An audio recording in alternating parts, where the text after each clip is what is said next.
Radio Mega Suara. Radio Network, Radio Network, Mega Suara. Apapun kesibukan kamu, dengerin terus 93,8 FM Mega Suara. Suka banget. Mega Suara.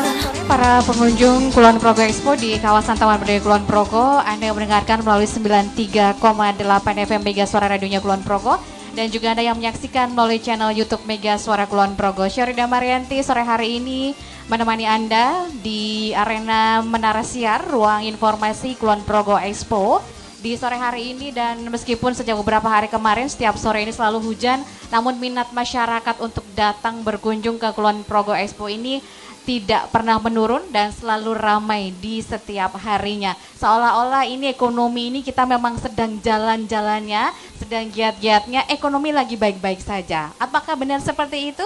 Kita akan perbincangkan kondisi perekonomian kita dan juga bagaimana menyambut akhir tahun, ada hari besar nasional dan juga mungkin akan banyak wisatawan yang datang ke daerah Yogyakarta termasuk ke Kulon Progo. Bagaimana persiapannya, bagaimana pengendalian harga kebutuhan pokok dan lainnya, kita akan perbincangkan bersama Kepala Dinas Perindustrian dan Perdagangan Kabupaten Kulon Progo, Pak Sudarno. Pak Sudarno, selamat sore. Selamat sore Bu Uri. Iya. Bu Uri atau Mbak Uri nih? Sama aja, Pak. Sama aja ya. Iya, kabar baik, Pak. Alhamdulillah, dalam kondisi kita masih diberi karunia hujan terus menerus ini, kita akhirnya semakin adem ayem kan gitu. Iya, semoga ini hujannya benar-benar berkah untuk semuanya gitu ya Pak ya. Amin. Iya, semoga tidak berdampak ke produk-produk volatile food kita ini. Iya, dan perbincangan kita ini juga terkait dengan kondisi inflasi yang terjadi. Nah, sebenarnya seperti apa sih inflasi itu dan bagaimana sebenarnya kondisi di Kulon Progo sendiri terkait inflasi ini, Pak Sudarno? Baik, Mbak Uri ya, Mbak Uri aja ya. Oke, Pak.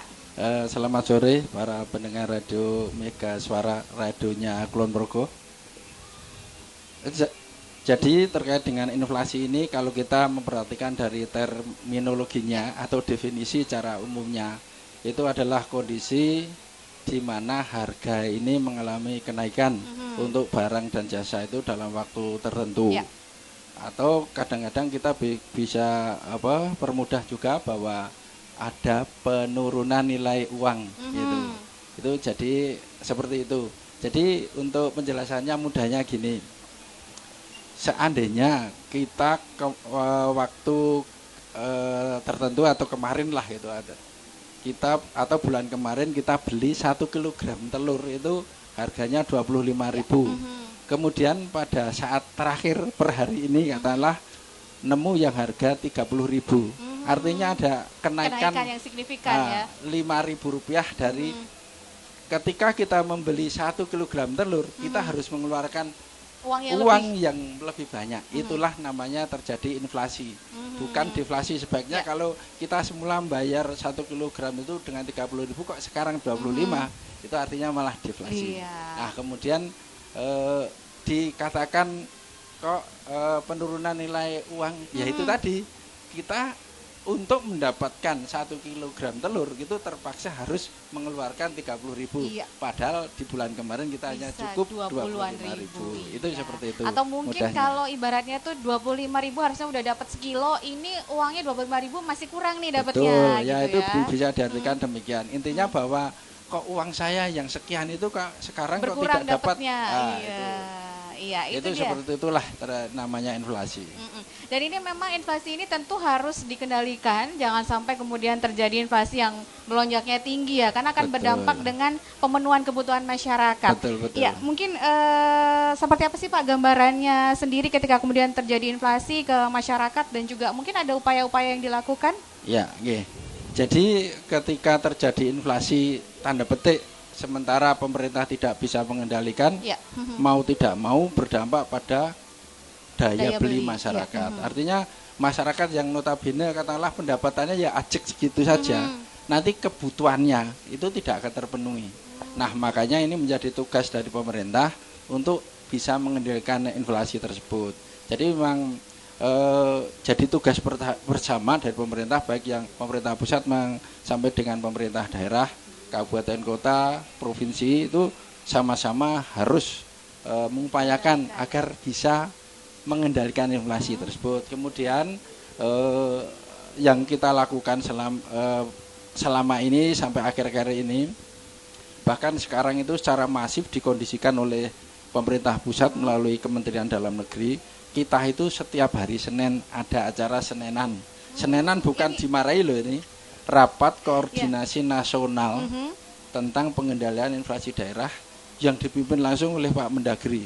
Semua kepala daerah se-Indonesia, baik yang di provinsi, kabupaten, kota, itu harus hadir mengikuti itu bersama dengan Forkor-Pimdanya.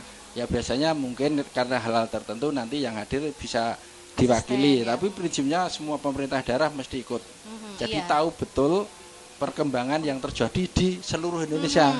Nah itulah fungsinya pusat itu mengkoordinasikan sehingga akan dilihat, bisa ketahuan mana inflasi yang tinggi, mana yang rata-rata, mana yang rendah. Kemudian pengalaman masing-masing daerah itu setiap Senin dalam itu yang paling rendah diberi kesempatan untuk menyampaikan informasi. Kok tempat Anda bisa menekan rendah itu usahanya apa. Sementara yang tinggi ya diberi kesempatan untuk mengemukakan kesulitannya. Kemudian peran pemerintah daerah nanti turun tangan. Jadi di pusat itu nanti ada dari Kementerian Perdagangan sendiri, kemudian dari Kementerian Pertanian, ada dari Badan Pangan Nasional, kemudian dari BPS, dari Satgas Pangan, dari Mabes TNI juga ikut di dalam termasuk Kejaksaan Agung. Itu ikut setiap Senin itu ada dalam koordinasi itu. Ya, jadi ini mungkin juga sekaligus untuk menghindari agar kemudian kalau misalnya ada kenaikan harga, ini pasokannya tetap lancar, bukan karena ada yang nimun-nimun, tapi makanya semuanya dikumpulin gitu ya Pak ya? Betul sekali. Jadi ketika dikoordinasikan secara nasional, jadi kan akan ketahuan daerah mana yang banyak. Suatu daerah yang kekurangan, itulah nanti peran dari kelembaga di tingkat pusat itu nanti berperan. Contoh Badan Pangan Nasional, dia bisa mengambil barang dari provinsi tertentu untuk dibawa ke provinsi yang lain. Kemudian dengan anggarannya dari Badan Pangan Nasional tersebut. Kemudian dengan demikian kan karena anggaran transportasi di suplai atau ditanggung oleh Bappenas, diharapkan harga itu tidak naik kan gitu, seperti itu. Jadi memang kemudian solusinya lebih cepat diatasi, tidak hanya sepetak-sepetak per daerah-daerah begitu betul, ya.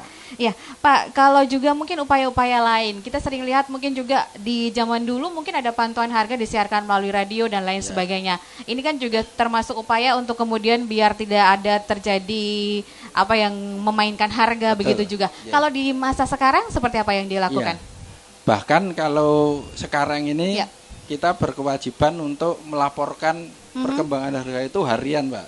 Jadi kalau dulu Pak Menteri Penerangan Pak Harmoko ketika saya kecil kan setiap menyampaikan itu informasi di radio. Kalau sekarang kita kan ada sistem aplikasi. Jadi Kementerian Perdagangan itu punya sistem namanya SP2KP. Sistem pendataan pasar kebutuhan bahan pokok gitu. Itu kemudian kita di daerah punya aplikasi namanya Sikepoku. Ini khusus Kulon Progo ya Pak ya? Jadi itu dua-duanya itu sesuatu yang kita mengambil datanya sekali, tapi kita bisa memasok data baik yang ke nasional maupun yang ke daerah sendiri. Intinya sama, kita mempermudah atau memberikan informasi ke masyarakat harian.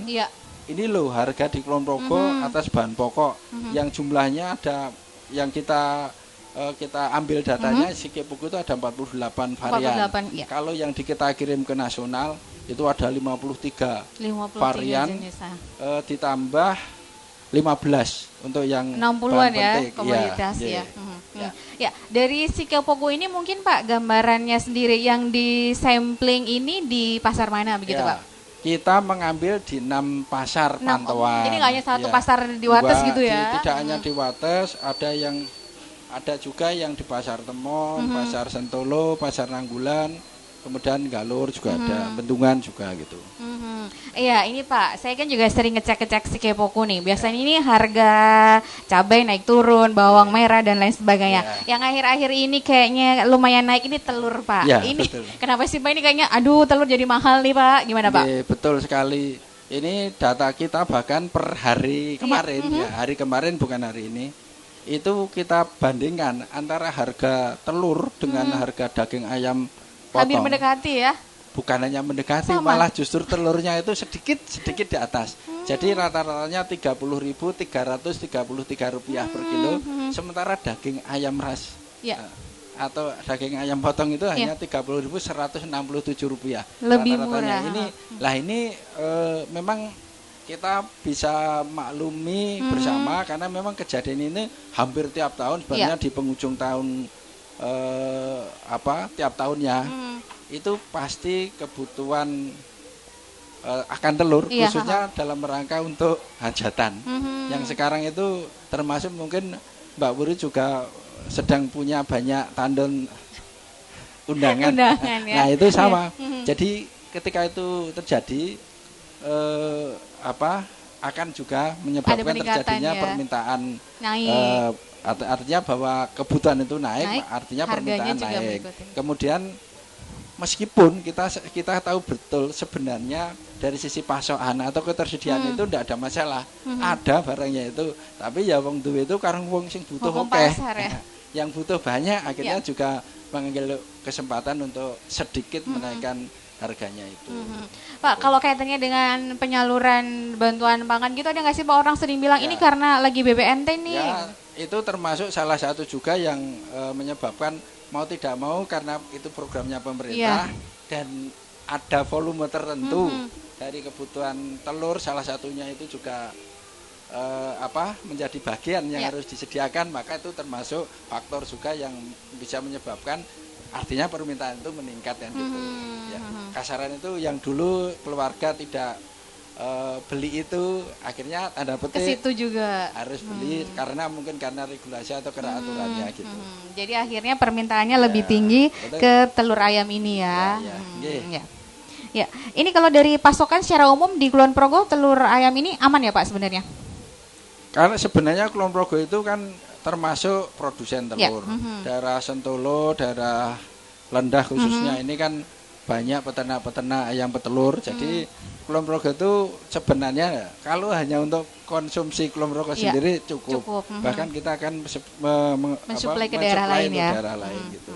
Iya, ini Pak terkait dengan telur yang harganya cukup signifikan naiknya ya. Kalau HET-nya sendiri telur ini berapa? Terus apa ini kemudian juga bisa berdampak ke inflasi? Terus upaya-upayanya seperti apa Pak? Ya, jadi definisi inflasi tadi kan terjadinya kenaikan harus dalam waktu yang tertentu. Jadi bukan kalau hanya tiba-tiba sehari 2 hari terjadi naik kemudian turun itu tidak bisa tidak termasuk langsung dihitung bahwa itu terjadi potensi inflasi. Bisa jadi suatu awal katakanlah harga 25, kemudian dalam pertengahan kemudian sempat katakanlah 30. Naik. Siapa tahu nanti di akhir bulan juga turun lagi. Artinya bahwa inflasi itu tidak hanya saat tadi dalam setidaknya 1 bulan. Jadi naik bulan wingi dengan saya ini memang berubah harga itulah baru nanti sebagai hitungan inflasi. Berdampak gitu ya. Inflasi. Jadi ini harga telur biarpun signifikan ini belum tentu berpotensi terhadap kemudian adanya inflasi gitu tidak ya. Serta-merta, tidak serta-merta. Tapi berpotensi ya gitu. Iya. Nah, Pak, kalau secara umum Pak, mungkin untuk kondisi yang tadi mungkin berpotensi untuk pada ada inflasi itu tadi seperti apa aja sih Pak? Mungkin yang untuk di Kulon Progo nih. Iya. Jadi yang mesti diwaspadai mungkin. Jadi semua kejadian yang kita dapati dari hasil pemantauan kok nanti ternyata ada potensi harga-harga yang naik, itu ya semuanya saja kita harus waspadai. Dan kan dengan kita melakukan pemantauan harian itu kita bisa memetakan, kita bisa membuat grafik. Akhirnya apakah ini sudah saatnya ada perlu intervensi atau belum. Intinya gini, kalau nanti terjadi di awal bulan kemudian akhir bulan kok terjadi ada kenaikan harga melebihi dari 5%, itu kita sudah harus waspada dan mengambil langkah-langkah tertentu gitu. Iya, jadi makanya ini ada si Kepoku yang melakukan pemantauan secara rutin harian untuk kemudian bisa nih dicek-cek kira-kira yang berpotensi untuk memicu inflasi ini apa aja. Nah, selain si Kepoku yang sebagai acuan data awal nih Pak, untuk mengendalikan inflasi di Kulon Progo, mungkin apa saja langkah-langkahnya? Jadi untuk pengendalian inflasi itu tentunya banyak hal, katakanlah ya, kita sudah mengetahui ada potensi itu, maka pemerintah daerah harus melakukan langkah-langkah strategis. Salah satunya itu kita yang sudah kita laksanakan seperti kita mengadakan operasi pasar dengan tentunya mengambil produk-produk tertentu yang dari analisa kita ini memang potensinya berdampak dalam kenaikan inflasi. Jadi untuk di tahun ini kita sudah melakukan operasi pasar itu beberapa kali. Kalau dari sejak awal tahun 2022 itu sudah banyak sekali, tapi yang saya ingat saja yang di bulan November ini saja. Ini kita sudah masuk Desember ya, bulan November kemarin. Ini kita melakukan operasi pasar di 12 kecamatan kita. 12 kecamatan. Ini di 42 titik pelaksanaan operasi, kemudian dengan 16.200 paket yang kita salurkan. Kalau dihitung dari sisi tonasenya, itu kan setiap paket itu ada 5 liter minyak. Kemudian dalam satu paket juga ada 2 kg gula, ada 1 kg tepung gandum gitu. Itu jadi tinggal ngalihkan yang 5 kali 16.200 berapa ton dan seterusnya itu.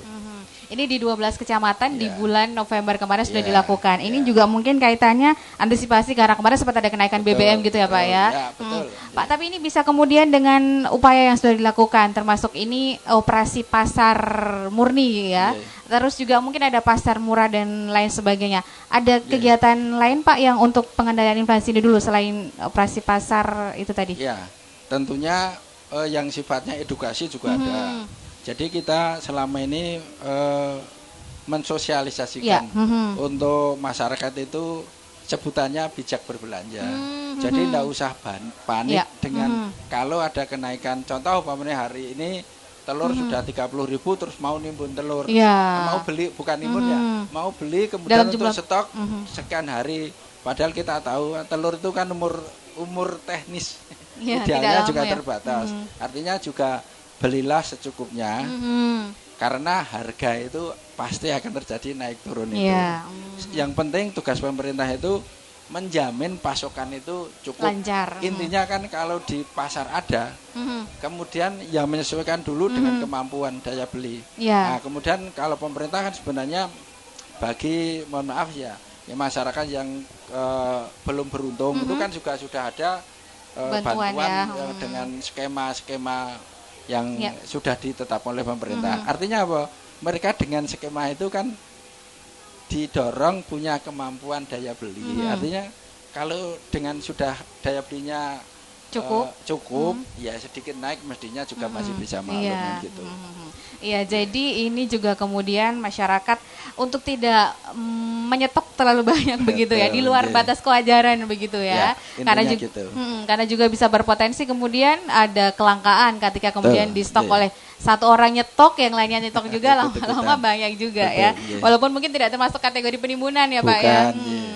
Iya, Pak Sudano, terkait juga dengan ini juga mungkin tadi selain ada operasi pasar, kemudian si Kepoku yang menjadi data pertama, kemudian sering pasar murah juga.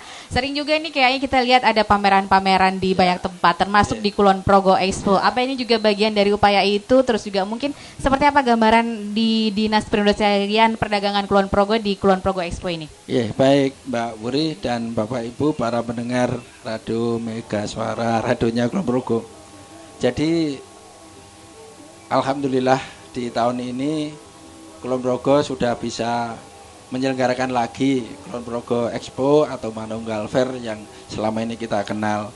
Ini betul-betul suatu momen yang sudah ditunggu-tunggu oleh pemerintah daerah khususnya OPD tentunya juga masyarakat pada umumnya. Karena di 2 tahun yang lalu kan kita terpaksa tidak bisa menyelenggarakan karena kondisi. Nah, ini tentu menjadi momen yang betul-betul ingin kita manfaatkan. Jadi terkait dengan inflasi, ini pameran ini bagi dinas kami ini jelas ada keterkaitannya. Ya setidaknya dalam pameran itu ada informasi-informasi yang bisa kita sampaikan, baik yang sifatnya mengedukasi. Di samping itu tentu dalam keikutsertaan kita dalam pameran itu kan juga dalam rangka untuk menampilkan. Nek boso memamerkan ini kayaknya sombong ya. Tapi mengekspos hasil karya dari masyarakat atau pelaku industri binaan kita, UMKM kita. Nah, dengan kita bisa menampilkan itu kan bisa memperlihatkan bahwa ada kenaikan kemampuan masyarakat kita dalam memproduksi barang-barang yang sekarang ditampilkan. Di stand Dinas Perdagangan Perindustrian Kulon Progo, jadi nama dinasnya jangan kebalik ya Mbak Uri. Dinas Perdagangan dan Perindustrian Kabupaten Kulon Progo. Dan Perindustrian Kabupaten singkatannya Disdagin. Nah, ini kan kita tampilkan produk-produk mereka ini dalam rangka memperlihatkan bahwa pelaku usaha industri kecil, mikro kecil Kulon Progo itu sudah naik kelas lah gitu, sudah layak bersaing, bukan bersaing ya, bersanding lah dengan produk-produk dari pabrik lah ya, atau dari tempat lain lah gitu, baik itu yang di luar Kabupaten Kulon Progo maupun bahkan nasional, sudah memenuhi standar karena kita bina dari hilir hulunya itu. Sehingga produknya sudah cantik dari kemasan, bermutu dari kualitasnya. Jadi dari produknya sudah betul-betul. Kita juga mendampingi mereka itu dari segi pemasaran. Tadi termasuk konteks ikut serta pameran ini kan dalam rangka untuk mencari pasar pula. Dengan dia bisa ikut kemana-mana, kemudian pasarnya terbentuk. Artinya apa? Dia kan punya kemampuan menguasai omset yang lebih, artinya pendapatannya tinggi. Dengan binaan kita punya daya mampu dalam finansial, artinya apa? Dengan adanya kenaikan harga ini kan artinya juga tidak begitu bermasalah gitu. Tetap bisa terpenuhi kebutuhannya ya, karena ekonominya juga ada peningkatan begitu. Iya, dan sanak-sanak Mega Suara yang mendengarkan melalui 93,8 FM Mega Suara, Anda yang menyaksikan melalui channel YouTube Mega Suara Kulon Progo, dan Anda para pengunjung Manunggal Fair Kulon Progo Expo 2022 di Taman Budaya Kulon Progo. Kita akan lanjutkan lagi perbincangan kita bersama Kepala Dinas Perdagangan dan Perindustrian Kabupaten Kulon Progo, Pak Sudarno, sore hari ini langsung dari Menara Siar Ruang Informasi Kulon Progo Expo 2022. Tapi kita akan jeda sejenak. Radio Mega Suara. Radio Network. Radio Network. Mega Suara. Apapun kesibukan kamu, dengerin terus 93,8 FM Mega Suara. Suka banget.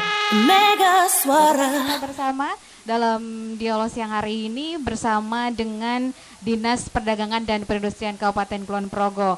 Biarpun suasana di sore hari ini tetap masih mendung, tetapi tentunya kita berharap ini masyarakat yang berkunjung ke Kulon Progo Expo semakin banyak dan tidak mengurangi semangat mereka, karena banyak sekali UKM IKM yang ada di Kulon Progo Expo ini. Kalau warga berbelanja, pastinya ekonomi mereka juga akan meningkat dan berdampak pada kesejahteraan secara umum, dan juga tadi kaitannya dengan pengendalian inflasi di Kabupaten Kulon Progo. Pak Sudarno, khusus di stand dari Dinas Perdagangan dan Perindustrian Kabupaten Kulon Progo, tadi banyak IKM di sana juga. Ini mungkin ada memang tema yang diusung dari Disperinda Kulon Progo, terus juga mungkin IKM apa aja yang ada? Silahkan. Baik, untuk keikutsertaan Dinas Perdagangan Perindustrian pada Kulon Progo Expo pada saat ini kita mengambil tema IKM bangkit, ekonomi pulih, bangga produk buatan Kulon Progo. Nah, ini tema ini kita ambil dalam rangka untuk itu tadi, kita memang memberikan kesempatan seluas-luasnya pada IKM yang menjadi binaan kita untuk bisa mengekspos, memamerkan, mengeksposisikan produk-produknya di stand yang kita sudah sediakan.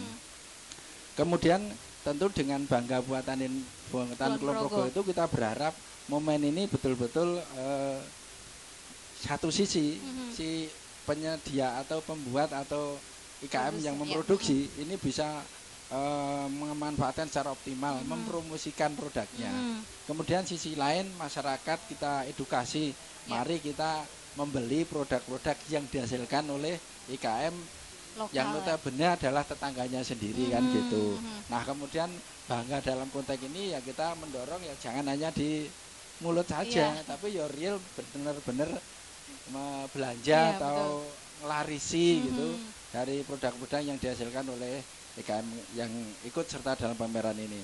Kemudian di dalam pameran ini kita memberikan kesempatan seluas-luasnya pada IKM binaan kita. Cuma memang karena mengingat standnya yang ukurannya hanya terbatas kita hanya dapat 2 kapling, kita terpaksa harus istilahnya menggilir, membuat shift. Jadi selama 10 hari ini kita bagi 2 shift. Jadi biar masing-masing ini bisa punya kesempatan. Kemudian dalam pameran ini yang paling banyak ini memang dari anggota asosiasi atau asosiasi lah IKM olahan pangan. Olahan pangan. Nah, kita melibatkan 25 IKM. 25 IKM menampilkan produknya. Jadi produk-produk yang ditampilkan ini betul-betul ibaratnya sudah lolos kalau bersaing lah gitu. Karena dari tampilan dan kualitas produknya sudah bisa dijamin dan sudah mendapatkan pengakuan melalui pemilik dia sudah pada punya hak untuk memasang bukti-bukti bahwa produknya itu sudah layak tampil. Lalu termasuk salah satunya adalah SPPIRT, kemudian bahkan ada yang sudah izin edarnya juga ada, kemudian sertifikasi halalnya ada. Dan itu sudah betul-betul sudah sekarang menjadi kebutuhan dari produk-produk IKM Kulon Progo. Kemudian IKM yang lainnya juga banyak yang sifatnya IKM kaitannya dengan anyaman, serat alam, rajut, kerajinan, kemudian termasuk sekarang ada kasut atau sepatu yang dari rajut juga ada. Kemudian batik dari yang kelasnya ratusan ribu sampai yang jutaan ada. Karena batik itu kan ada yang batik tulis, kemudian apalagi menggunakan pewarna alam, tidak harus sutra. Pewarna alam itu harganya ya jutaan, 1 juta, 1,2, 1,6 ada itu. Jadinya bahwa Kulon Progo itu sudah bisa memproduksi produk yang berkualitas. Bahkan untuk informasi saja, Ngarso Dalem Pak Gubernur itu juga sudah ngagem batik produknya Kulon Progo. Kemudian Suwargi Pak B.J. Habibie itu juga sering pesan batiknya Kulon Progo. Dan beberapa tokoh-tokoh yang ada sudah banyak yang ngagem itu. Iya, jadi ini yang tokoh-tokoh besar, ini beliau-beliau ini juga ngagem untuk produk-produknya IKM Kulon Progo. Lalu bagaimana dengan warga Kulon Progo? Harus ya Pak ya, bisa datang ke Kulon Progo Expo, ini di stand Dinas Perdagangan dan Perindustrian Kabupaten Kulon Progo. Ada gambaran Pak, ini standnya di nomor berapa, terus dapat hadiah apa nih kalau datang?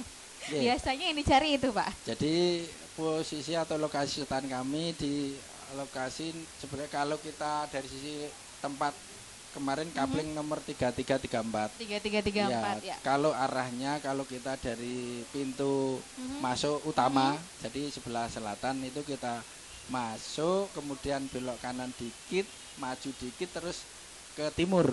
Berada di sebelah utara lorong gitu. Itu terus mungkin paling mudah kalau dilihat dari ketika masuk itu ada stand yang paling tinggi sendiri, katanya tulisannya Disdagin KP. Langsung kelihatan itu sudah kelihatan gitu. Nah, kemudian menyangkut dengan sesuatu yang bisa nanti didapat oleh warga masyarakat. Kita ada namanya apa istilahnya lomba foto atau apa gitu, kemudian di-upload di website kita. Iya, ada foto booth ya. Foto booth-nya. Kemudian ada beberapa diskon tertentu juga gitu. Iya, syaratnya tentu Anda datang nggak cuma datang lihat-lihat. Apa istilahnya kupon belanja berhadiah itu. Jadi sekali belanja kalau sudah minimal 10.000 nanti dapat kupon, nantinya akan dapat hadiah itu. Iya, jadi untuk Anda sanak-sanak Mega Suara yang mendengarkan melalui 93,8 FM Mega Suara, yang menyaksikan melalui channel YouTube Mega Suara Kulon Progo, dan juga Anda para pengunjung Kulon Progo Expo yang mungkin sore hari ini sedang berada di Taman Budaya Kulon Progo, pastikan Anda datang ke stand Dinas Perdagangan dan Perindustrian Kulon Progo tadi di nomor 34 dan 33 dan 34 di Kulon Progo Expo ini, dan Anda pastikan juga datang lihat-lihat produknya, kemudian berbelanja produk IKM Kulon Progo. Setiap pembelian Anda produk IKM Kulon Progo mulai dari Rp10.000, ini Anda berhak mendapatkan 1 kupon undian door prize yang nantinya akan diundi setelah pameran. Dan juga ada banyak kegiatan di sana, ada foto booth tadi di stand, terus juga bisa berfoto untuk kemudian diposting di akun Instagram. Dan ini pokoknya Anda bisa cek langsung informasinya, datang langsung ke stand Dinas Perdagangan dan Perindustrian Kabupaten Kulon Progo. Ada hadiahnya, pokoknya door prize-nya luar biasa. Pastikan yang sudah berkunjung ke sini jangan lewatkan untuk mampir ke stand Disdakin Kulon Progo.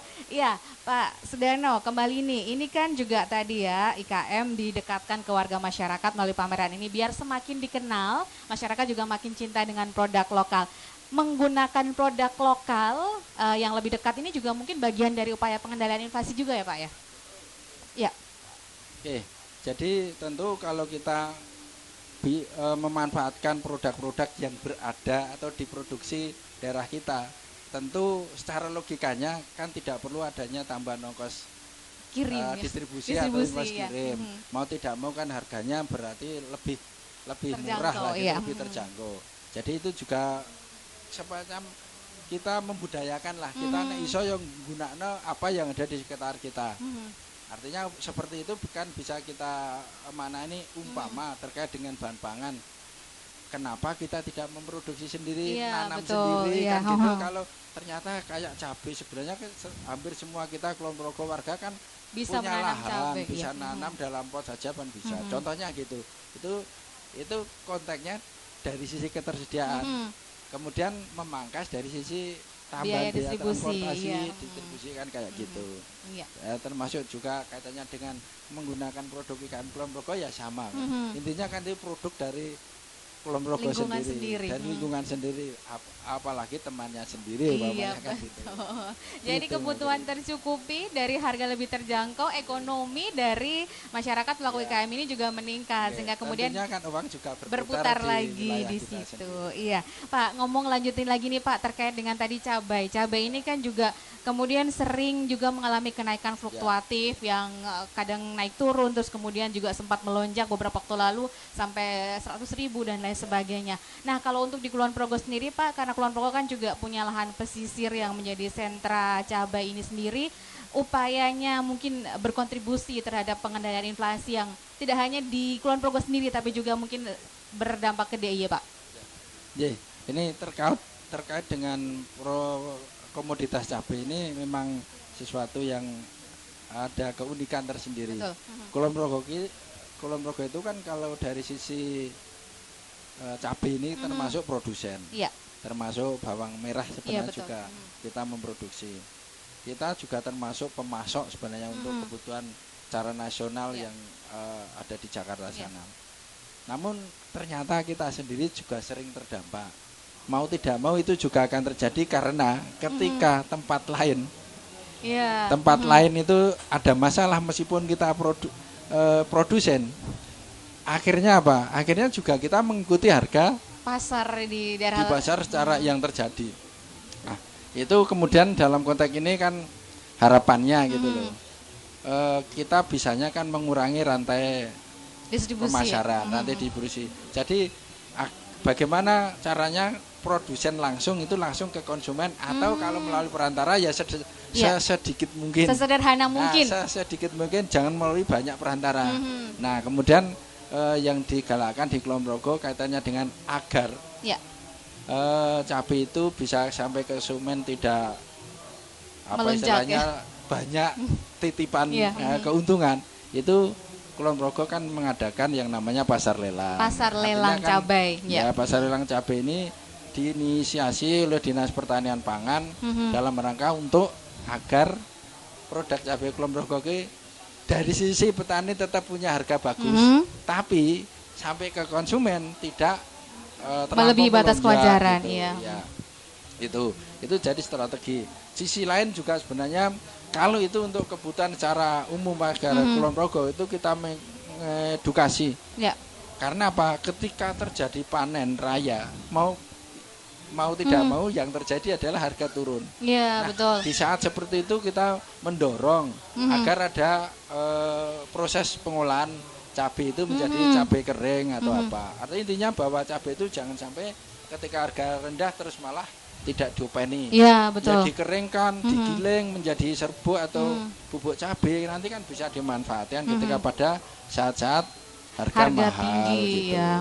Itu sebenarnya itu bisa kok dilakukan di dalam skala rumahan itu bisa. Jadi umpama ini Mbak Puri pada saat rendah tuku wae nanti dikeringkan baik kering dengan cahaya matahari atau di oven langsung di blender kan bisa disimpan itu. Oh, sebenarnya sangat sederhana ya Pak ya. Sederhana sebenarnya. Bisa itu dilakukan itu.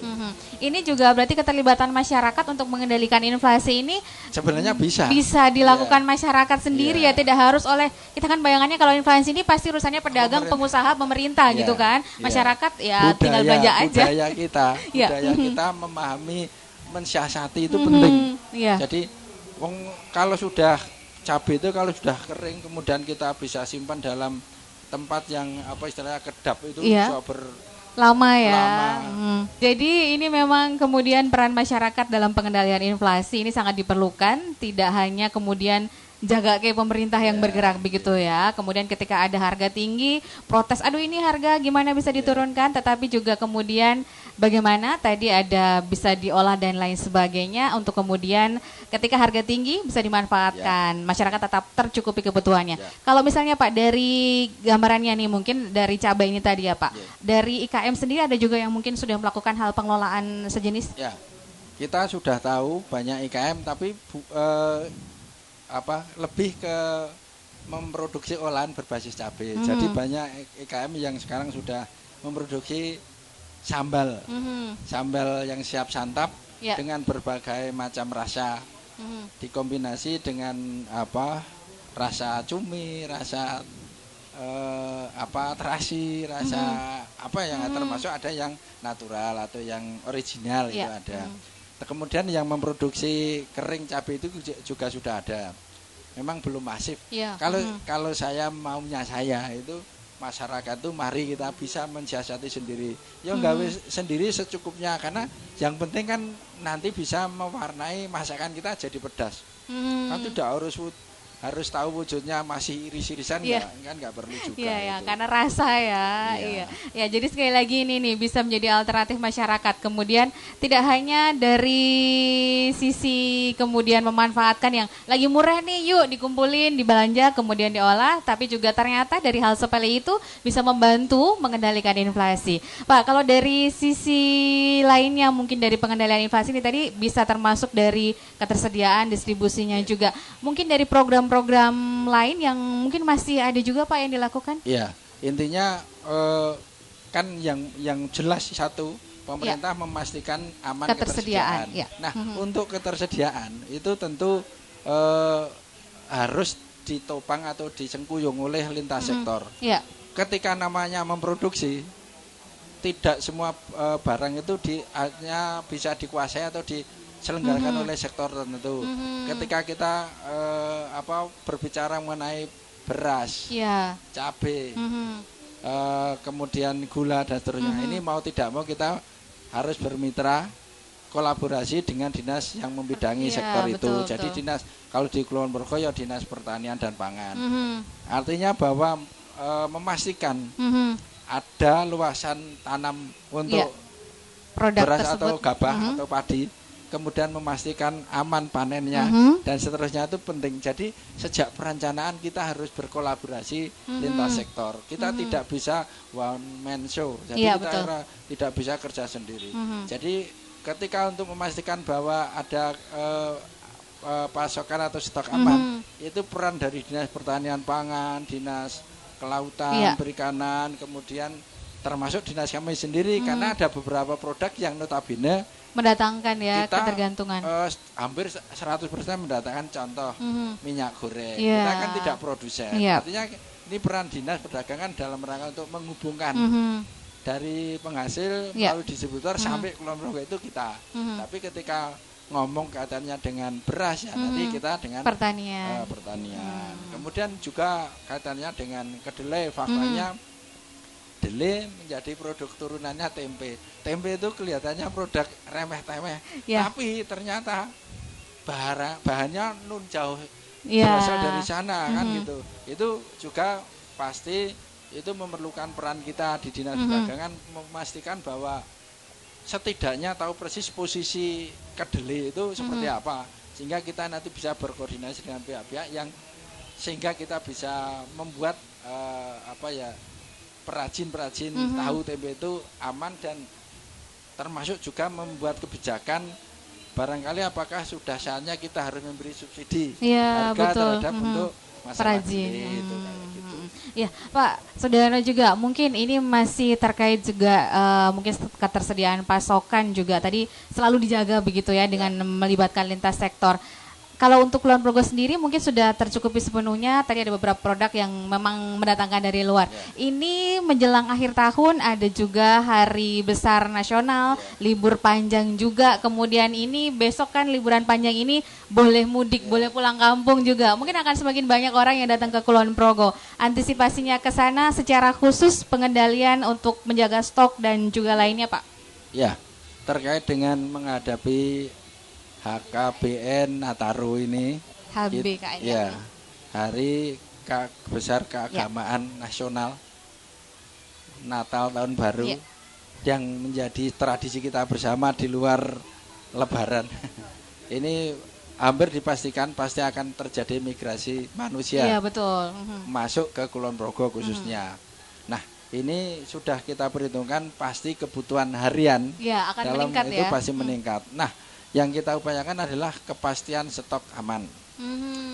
Nah, untuk hal itu kita sudah berkoordinasi dengan berbagai pihak, terutama hubungannya karena migrasi pasti butuh BBM. Kita sudah bersurat ke PT Pertamina Prata Niaga untuk memastikan menjamin kebutuhan BBM di Kulon Progo aman. Kemudian kita kaitannya dengan mau tidak mau karena masyarakatnya tambah, masak ya di dalam rumah tangga lebih intensif, lebih banyak waktunya membutuhkan gas lebih banyak. Ini kita juga sudah bersurat ke tambahan pasokan Pertamina ke PT Pertamina, katanya kita minta untuk tambahan cadangan fakultatif. Jadi ada tambahan LPG 3 kg kita pastikan juga aman. Nah, kemudian untuk yang katanya dengan ketersediaan atau stok, kita sudah setiap hari melakukan pemantauan itu dan insya Allah sampai dengan akhir tahun ini kita aman itu. Biarpun nanti akan semakin banyak yang datang tetap aman. Jadi Anda yang mungkin sudah merencanakan liburan, mengundang saudara-saudara untuk datang tidak perlu khawatir karena semuanya akan sudah disiapkan lah ya dengan sedemikian rupa agar kemudian semua kebutuhan masyarakat ini terpenuhi. Ya Pak Sudarno, terkait juga kemudian tadi antisipasi inflasi di penghujung tahun ini tadi sudah dipersiapkan juga. Mungkin ada juga Pak himbauan untuk masyarakat mempersiapkan akhir tahun biar kemudian jangan sampai melonjak di akhir tahun harga-harga. Baik, meskipun dari sisi logikanya inflasi di bulan Desember ini pasti terjadi dan dihitung akan naik. Tapi kita berharap kenaikan itu ya masih dalam perhitungan aman kita gitu. Kemudian dalam dalam konteks agar ini bisa terwujud, kita menghimbau kepada masyarakat. Saya yakin kebutuhan akan naik per keluarganya, tapi belanjalah secukupnya. Jadi bijak belanja itu menjadi kata kunci.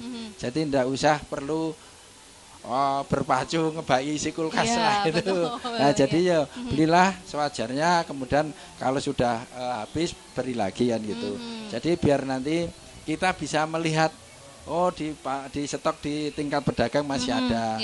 Kemudian mereka belanja masih dapat barangnya. Jangan sampai kok di satu sisi masyarakat sudah tangkul kasih kebak, banyak yang kebak tapi sementara yang lain kesulitan mendapatkan. Nah itu kita mengimbau, jadi satu lagi bijak belanja gitu. Iya, bijak belanja ini menjadi kunci termasuk di akhir tahun nanti ketika kemudian kebutuhan banyak nih karena banyak yang datang saudara-saudara dan juga mungkin wisatawan yang liburan di Kulon Progo. Untuk kemudian juga untuk LPG tadi dijamin aman ya Pak ya? Aman insya Allah LPG. Iya, Pak, mungkin karena kita sudah berada di penghujung perbincangan kita sore hari ini, kembali mungkin ajakan untuk masyarakat datang ke Kulon Progo Expo, silakan Pak. Oke, baik Bapak Ibu, para pendengar Radio Mega Suara, radionya Kulon Progo, kita masih berada di Kulon Progo Expo yang baru akan selesai nanti tanggal 10. Silakan kesempatan baik ini digunakan untuk beramai-ramai mengajak keluarganya, bahkan teman-teman yang berasal dari luar Kulon Progo, silakan untuk diajak ke Kulon Progo Expo di tahun ini. Namun jangan lupa singgah di Dinas Perdagangan Perindustrian Kulon Progo yang juga sudah membuka stand di stand nomor 34. Jadi standnya berposisi di dalam exhibition hall. Jadi ada di sana. Cirinya mudah, nanti kalau sudah masuk lihat stand yang paling tinggi, ada tulisannya Disdagin, itulah stand dari Disdagin Kulon Progo. Iya, dan pastikan juga berbelanja ya Pak ya. Oke, iya betul. Bangga buatan Kulon Progo, identik harus berbelanja kan gitu. Iya, terima kasih Pak Sudarno. Dan saran Mega Suara Anda yang mendengarkan melalui 93,8 FM Mega Suara Radio Kulon Progo, yang menyaksikan melalui channel YouTube Mega Suara, dan juga Anda para pengunjung Kulon Progo Expo. Demikian perbincangan kita bersama Pak Sudarno, Kepala Dinas Perdagangan dan Perindustrian Kabupaten Kulon Progo terkait pengendalian inflasi di Kabupaten Kulon Progo menjelang akhir tahun, menjelang Hari Besar Keagamaan Nasional, Natal dan Tahun Baru. Tentunya kita berharap seperti tadi disampaikan oleh Pak Sudarno, pengendalian inflasi tidak hanya bergantung kepada pemerintah, pengusaha, produsen, distributor dan lainnya, tetapi juga dari masyarakat sendiri. Satu kuncinya bijak berbelanja. Pastikan juga Anda datang ke Kulon Progo Expo. Anda yang sudah ada di Kulon Progo Expo, pastikan mampir dan belanja di stand Disdagin Kulon Progo, membeli produk-produk lokal produksi dari IKM Kulon Progo. Saya Rida Marianti mohon diri, terima kasih. Wassalamualaikum warahmatullahi wabarakatuh. Radio Mega Suara. Radio Network. Radio Network. Mega Suara. Apapun kesibukan kamu, dengerin terus 93,8 FM Mega Suara. Suka banget. Mega Suara.